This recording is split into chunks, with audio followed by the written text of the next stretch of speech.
Obrigada, presidente dessa sessão, senador José Medeiros, que fez uma maratona para chegar até o plenário do seu gabinete, que fica próximo do meu, no térreo da ala Afonso Arinos de Melo Franco.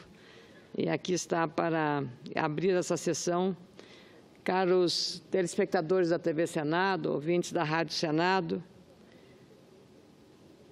não é novidade, senador José Medeiros, que nós temos, com toda a frequência, ouvido, de certa forma, alarmados, declarações atribuídas ao ex-presidente da República, em diversos eventos, que contradizem radicalmente aquele líder político que, para vencer as eleições em 2002, fez uma campanha do paz e amor.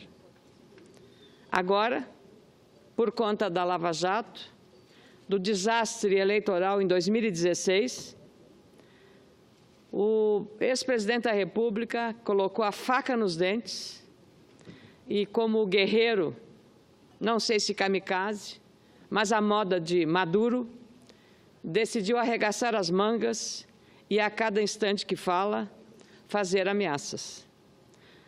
A primeira delas, evidentemente, foi tentar nocautear a Lava Jato. Os juízes que comandam essa operação, os investigadores da polícia, os membros do Ministério Público.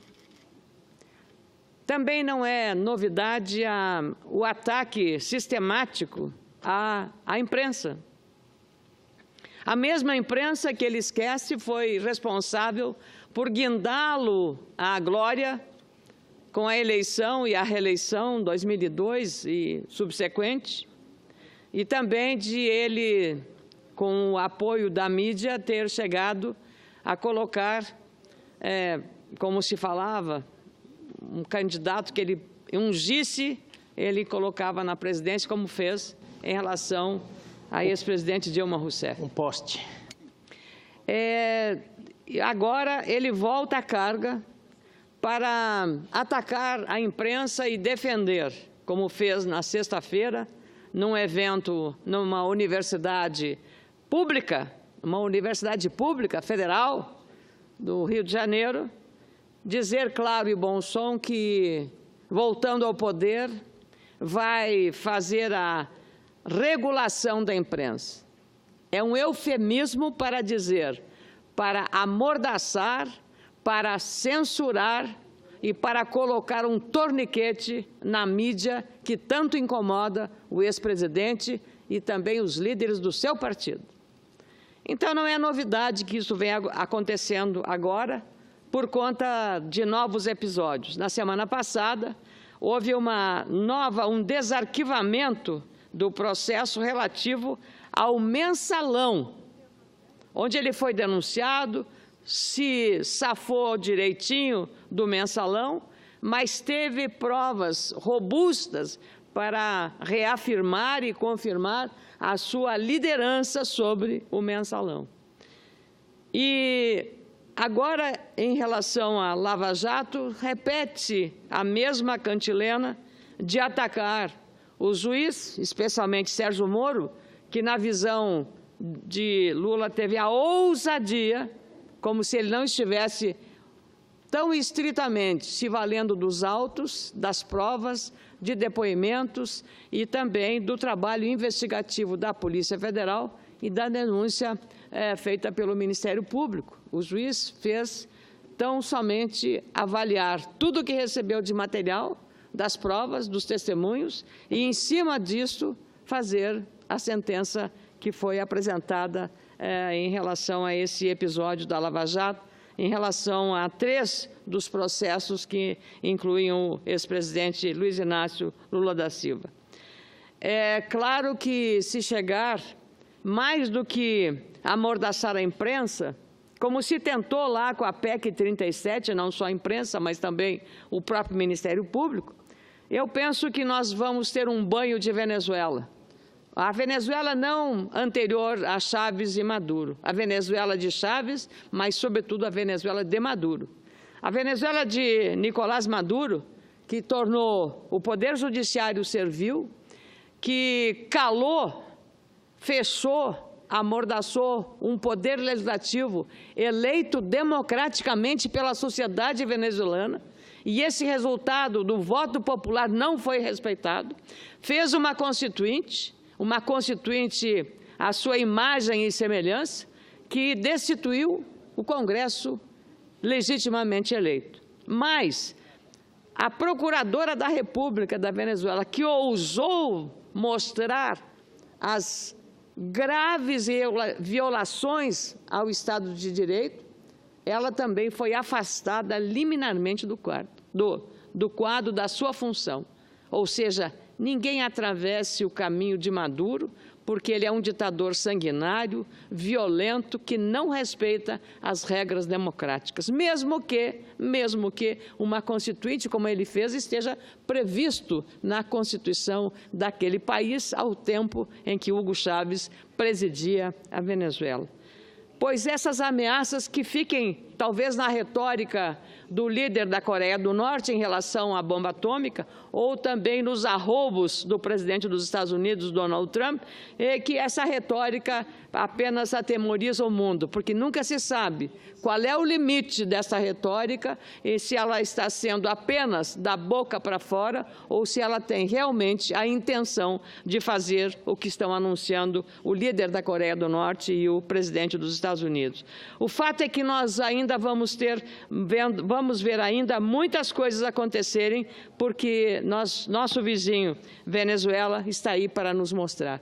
É lamentável que o presidente volte sempre a acusar o Ministério Público, a Justiça, a Polícia Federal, porque tem agido no Brasil, e aí é o detalhe fundamental do valor que esta crise está mostrando ao país: a independência, a soberania e a autonomia das suas instituições, Poder Judiciário, Ministério Público, Polícia Federal e a mídia funcionando com toda e absoluta liberdade, atacando desde o presidente da República, as decisões da Suprema Corte, as atitudes do procurador, da procuradora futura, do procurador que está agora ainda em exercício do cargo. Não há nenhum cuidado em relação a não cumprir tão somente o dever de informar a sociedade brasileira, doa a quem doer. Parece até que nós, nesse caso do ex-presidente Lula, precisa tratar de maneira diferente situações iguais. Ninguém está acima da lei. É bom repetir isso. É claro que nenhum magistrado está acima da lei, mas não respeitar uma decisão judicial fundamentada em provas robustas é não aceitar o Estado democrático de direito que estamos vivendo. A propósito, vale lembrar também, senador José Medeiros, um artigo que a jornalista Eliane Cantanhede publicou na sua coluna do jornal Estado de São Paulo, nesse domingo. E ela faz uma série de questionamentos que, pela procedência, por ter instigado a pensarmos melhor em tudo o que está acontecendo, trago aqui alguns elementos publicados pela jornalista tão respeitada Eliane Cantanhede. Ela escreveu: a toda hora surge um dado novo ameaçando as benesses mais do que camaradas do acordo de delação premiada entre a Procuradoria-Geral da República e os irmãos Joesley e Wesley Batista. A opinião pública ficou perplexa, e ela tem razão, com a facilidade com que eles corromperam todo mundo, prepararam uma cilada para o presidente da República e se mandaram para os Estados Unidos com passaporte, avião, lancha e luxo. Agora é a própria Lava Jato que se insubordina com isso que aconteceu. Prossegue a Eliane Cantanhede. O primeiro recado foi do Supremo Tribunal Federal, que abriu uma porta para a revisão do acordo dos Batista. Em seguida, a Polícia Federal divulgou o relatório atestando a inutilidade da delação do ex-presidente da Transpetro, Sérgio Machado, contra os senadores Romero Jucá e Renan Calheiros e o ex-presidente José Sarney. Foi considerada a primeira de uma série de contestações aos acordos, inclusive dos irmãos da JBF. E foi mesmo. Logo depois veio à tona outro parecer da Polícia Federal, afirmando que 3 delatores-chave da Lava Jato apontaram visões conflitantes e em nada auxiliaram o inquérito contra o ex-ministro Antônio Palocci, o doleiro Alberto Youssef, o ex-diretor da Petrobras, Paulo Roberto Costa, e o operador de propinas, Fernando Baiano. Foi mais um sinal de alerta para Joesley e Wesley Batista. Agora, uma bomba, verdadeiramente, uma bomba, ou uma briga em família. A própria mulher de Joesley, a jornalista Ticiana Vilas Boas, desmente a versão do lobista da JBS, Ricardo Saúde, de que, num jantar no apartamento do casal, houve acertos de propina para o deputado Fábio Faria, casado com Patrícia Bravanel, do SBT. Em telefonema gravado, Ticiana diz a Patrícia que é um absurdo e se oferece para testemunhar a favor do casal. Veja como as coisas andam. Para piorar, o procurador Ivan Cláudio Marques, do Distrito Federal, diz que Joesley falou só por falar de uma conta ilícita de 150 milhões de dólares para os ex-presidentes Lula e Dilma Rousseff, porque não há nenhuma prova disso. Na sua delação, Joesley não apenas citou os dois e os valores da propina, como especificou que seriam contrapartida para aportes bilionários do BNDES para o grupo JBF. Mas não provou. Onde está esse dinheiro? Onde foi parar? Onde foram parar 150 milhões de dólares? Não é pouco dinheiro. Ele não esvoaça, não vai ao vento. Está em algum lugar. Ou os irmãos mentiram. E isto é grave, tem que ter uma severa punição, entre elas a perda total dos benefícios recebidos na delação a que fez o senhor Joesley Batista. A conclusão do procurador Marques, designado para cuidar do caso na primeira instância, pode ser muito boa para Lula e para Dilma, mas é muito ruim para os até agora impunes Joesley e Wesley. Primeiro, porque mentiras podem gerar a anulação dos benefícios do acordo de delação. Segundo, porque uma das principais críticas é que eles focaram em Temer e deixaram Lula e Dilma de fora. É aquilo que eu disse. Esconderam o dinheiro, esse dinheiro não existia, 150 milhões de dólares. Onde foi esse dinheiro? Onde foi depositado? Quem gastou? Quem pegou? Não pode simplesmente o delator dar uma declaração como testemunho verbal e não apresentar as provas para onde foi que mandou esse dinheiro em favor de Lula e Dilma. A JBF só virou uma potência mundial no governo Lula, que abriu os cofres do BNDES para os campeões nacionais e foi de uma generosidade ímpar com os irmãos goianos. Mas na delação, Joesley só gravou e prejudicou Temer, que pouco conhecia e cujo governo havia negado um salto importante do grupo, a transferência oficial da sede para a Irlanda. É legítimo supor, portanto, como argumenta muito bem a jornalista Eliane Cantanhede, que Joesley citou as contas de Lula e Dilma porque tinha de falar qualquer coisa contra eles, mas sabendo que não haveria consequências. Uma conta sem nomes, espertamente, indaga Eliane Cantanhede, teria fingido delatar os dois, criando uma história que daria carne aos leões da Lava Jato e viraria pó na justiça? Teria sido deliberadamente algoz de Temer, protegendo seus reais parceiros? Esse é um dos nós do acordo da delação, lembrando que, com uma eventual revisão, as benesses caem, mas os efeitos da delação continuam. Há ainda a Comissão de Valores Imobiliários contra a operação de câmbio e de ações da JBS, justamente quando explodiu a delação. A defesa diz que foi coincidência, mas é difícil derrubar a suspeita de informação privilegiada, que também pode atingir o acordo de delação. A velha ganância ameaça as especulares vantagens que Joesley e Wesley receberam ao tentar derrubar o atual presidente. O presidente escapou da guilhotina, mas os irmãos podem estar a caminho dela.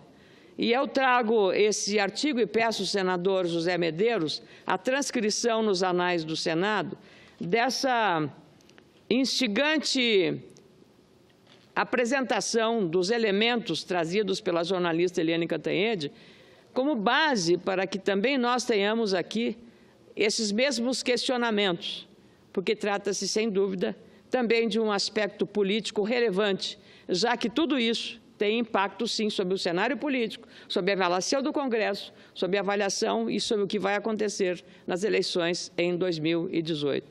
Não pode, evidentemente, um delator ter esse grau de irresponsabilidade e sair aí gozando da cara de todos os brasileiros, fazendo como nos personagens caricatos dos filmes, dando uma banana à sociedade brasileira. Não é possível que a gente tenha aqui o descuido de não levar em consideração. Tenho a convicção de que o procurador da República aqui do Distrito Federal teve muita habilidade, não só em reabrir esses processos, mas também de dar um cuidado especial a um caso tão grave quanto esse, para evitar-se injustiças e para não deixar impune quem é responsável por crime que eu considero até hediondo. Afinal, o ex-presidente da República declarou que a Lava Jato não é uma operação judicial. Abre aspas, quem compõe a Lava Jato é um partido político. Que declaração desrespeitosa com os magistrados, com o Ministério Público, a Polícia Federal, que estão comandando essa operação. Desrespeitosa. Desrespeitosa. Uma operação que, pelo grau de corrupção que aconteceu, envergonha o país. Aliás, na visão do ex-presidente da República, a Operação Lava Jato é responsável para a destruição da Petrobras e da indústria naval brasileira. O presidente deve saber que o que destruiu a Petrobras e a indústria naval não foi a Lava Jato. Foi a corrupção desenfreada que consumiu o dinheiro que era do povo brasileiro. A Petrobras é um dos maiores orgulhos do nosso país. E também as empresas da indústria naval que poderiam se beneficiar enormemente de um projeto de autossuficiência, de independência no setor naval, nas plataformas marítimas, foi também tragado pelo grau de profunda corrupção que envolveu todo o sistema. E todo o Brasil sabe quem começou todo esse processo. Não adianta tentar tapar o sol com a peneira. A vergonha e a destruição da Petrobras não é da Lava Jato, foi da corrupção. E ela precisa ser punida rigorosamente, porque ninguém neste país, senador Medeiros, está acima da lei. Ninguém, nem o presidente da República, nem o presidente do Supremo, ninguém está acima da lei. Eu queria, para finalizar, senador Medeiros, dizer que aqui nessa tribuna, várias vezes, líderes do partido do presidente Lula defenderam ardorosamente, eu diria como uma missão evangelizadora até. E aí, para cometer uma comparação equivocada até, porque evangelizar é ensinar o bem,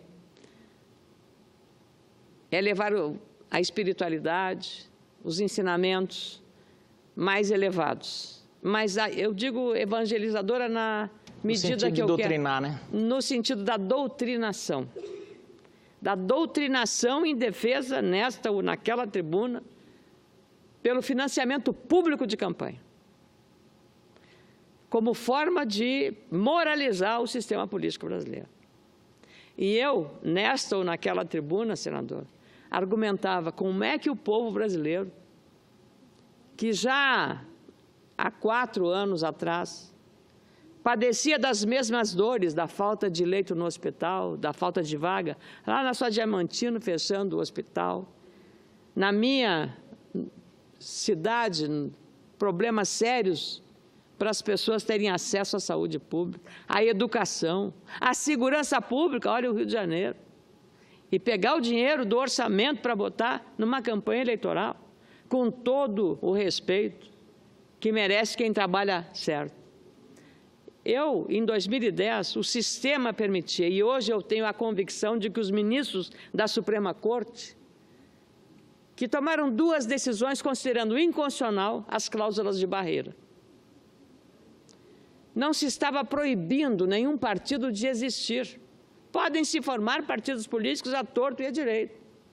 A questão é tão somente de ter acesso ao fundo partidário e assento aqui nesta casa ou na Câmara Federal, se respeitar uma série de condições de um percentual de votos obtidos do país em tantos estados e num colégio eleitoral que garanta assento aqui. Porque aqui nós temos líderes de um partido só.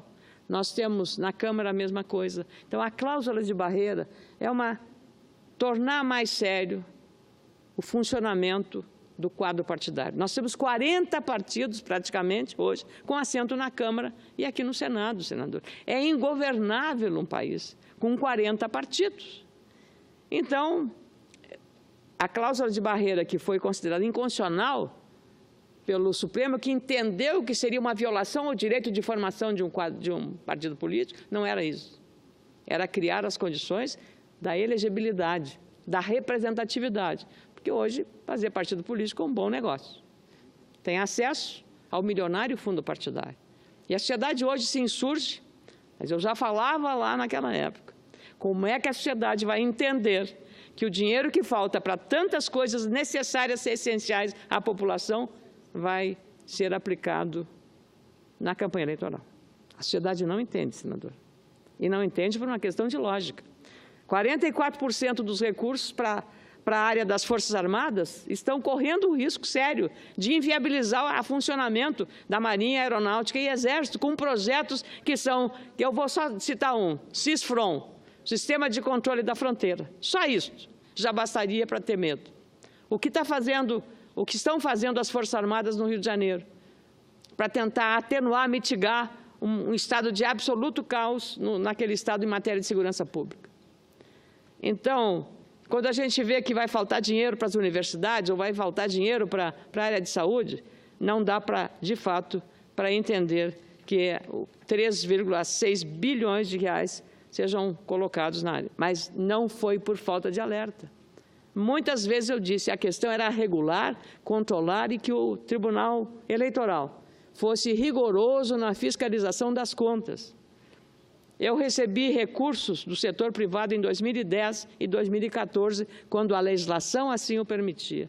E nenhum doador de campanha, senador, nenhum doador, mesmo eu tendo feito leis que prejudicavam enormemente os interesses dos doadores, nenhum deles foi ao meu gabinete para dizer, senadora, isso vai prejudicar. Ninguém fez isso. Ninguém fez isso e as leis estão em vigor hoje. As leis estão em vigor hoje, beneficiando a população. Tudo é uma questão de como fazer, da forma de fazer e da forma de fiscalizar. Agora, vamos chorar sobre o leite derramado. E aí, vão pagar também caro em função do que isso representa na visão e na percepção da sociedade brasileira. Muito obrigada, senador José Medeiros.